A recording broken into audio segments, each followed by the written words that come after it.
Make sure that who you are and what you do is really clear right up there at the top. A simple example, people will sometimes use space on the resume to say summary or something like that. Well, don't put a headline on there. That just took up that much space, right? Instead of summary or executive summary or overview or whatever, I'd put titles up there. I'd say, senior recruiter and, whatever, I'll put my titles up there. Bam, bam. That's what it is. You get to it in a hurry.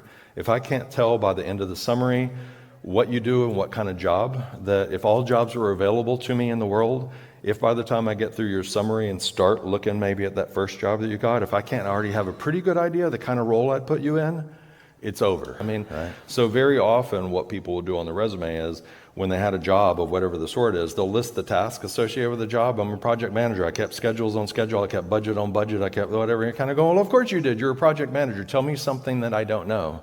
And so if your resume is a series of little job descriptions, you're just like everybody else. And I can't differentiate you from anyone else. Of course you did those things. You were whatever it was.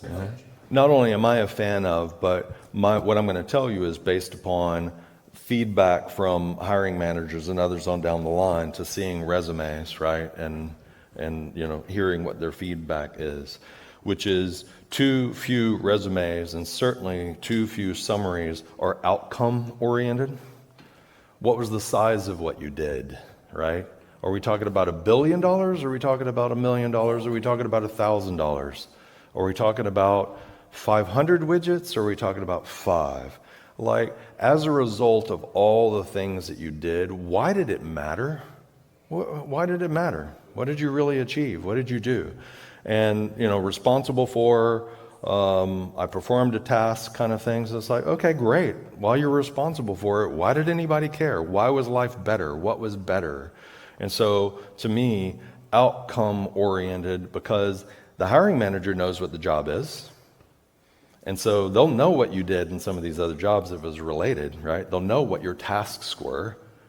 That's, again, if you're a project manager and you describe what a project manager does in your resume, whoever's hiring you already knows, right? So tell them something you don't know, which is the scope, the size, and the results that you were able to achieve. That tells me something about you.